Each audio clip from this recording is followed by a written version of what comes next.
மக்களே, welcome to my CSK vlog. இதுதான் நான் வந்து சேப்பாக் ஃபர்ஸ்ட் டைம் சிஎஸ்கேவோட பிராண்ட் கொலாபரேஷனுக்காக. Thank you sir. எங்களே போட்டோ அடிக்கிறீங்க, நியாயமா அது? அப்படிதான் நம்ம அண்ணனுங்கெல்லாம் வந்து ரொம்ப ஸ்வீட்டாக நம்மள்ட்ட பேசினாங்க. விபி அண்ணாவை கூப்பிட்டு வந்துட்டேன். அதான் இதுதான் நம்மளோட சிஎஸ்கேவோட டிக்கெட்ஸு. ரோ 2026. அது முன்னாடி ஒரு ஃபோட்டோ எடுத்துகிட்டு அப்படியே நம்ம வந்து டிக்கெட் காமிச்சு பேண்டு வாங்கி உள்ளே போய் பார்த்தா இப்படி தான் ஸ்டேடியம் இருக்குமா அப்படிங்கிற ஒரு ஆச்சரியம். நான் பார்த்ததே இல்லை ஃபர்ஸ்ட் டைமு. ஃபுல்லாக டிவியில் தான் பார்த்துருக்கேன்.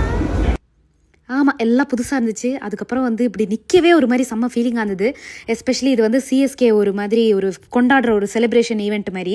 ஸோ ஆனால் ஃபுட்டும் வந்து அங்கே இருந்துச்சு. ஃபுட்டும் கொஞ்சம் நல்லா சாப்பிட்டுட்டு அதுக்கப்புறம் பார்த்தா நான் மணியக்காவை பார்த்துட்டேன் சாப்பிட்டுட்டு இருக்கும்போதே. இதுதான் நம்ம சிஎஸ்கே வந்து இவ்வளோ நாள் ஜெயிச்ச ட்ராஃபீஸ் எல்லாம் ஒரு இடத்துல வச்சுருக்காங்க. அதுக்கப்புறம் நான் கண்டென்ட் எடுக்க வேண்டியவங்க ஹர்பஜன் சிங் அண்ட் பிரேவோ அவங்க வந்துட்டாங்க. இவங்கெல்லாம் சிஎஸ்கே நம்மளோட ஓஜி பிளேயர்ஸ் வந்து ஃபோட்டோ ஷூட் பண்ணிட்டு இருந்தாங்க. நானும் அப்படியே ஒரு செல்ஃபி எடுத்துட்டு நம்மளோட டிஜே பிராவோ அவர் வந்து என்ன கண்டென்ட் பண்ண போகிறோம் அப்படின்லாம் வந்து டிஸ்கஸ் பண்ணோம். பார்த்தா நம்மளை வந்து இதில் கூப்பிட்டு போயிட்டாங்க ஸ்டேடியம்குள்ளேயே. சஞ்சு சாம்சன் வந்து விளையாடிட்டு இருந்தார் ஃபுட்பாலில். அதுக்கப்புறம் வந்து ஃபுல்லாக ஃபன் பண்ணிட்டு இருந்தாங்க. அப்புறம் நான் வந்து தோனியும் பார்த்துட்டு ஐயோ எனக்கு செம்ம ஹாப்பியாக இருந்தது. இப்போ நல்லா டிவியில் தான் பார்த்துருக்கேன். ஆனால் ஃபர்ஸ்ட் டைம் இந்த மாதிரி எப்படி இருக்கும் இந்த சைட் ஆஃப் த வேர்ல்டு அப்படிங்கிறதே பார்த்தேன். அப்புறம் பார்த்தா சுரேஷ் ரெய்னா உள்ள வந்துட்டா ஸ்டேடியமே அலறிச்சு.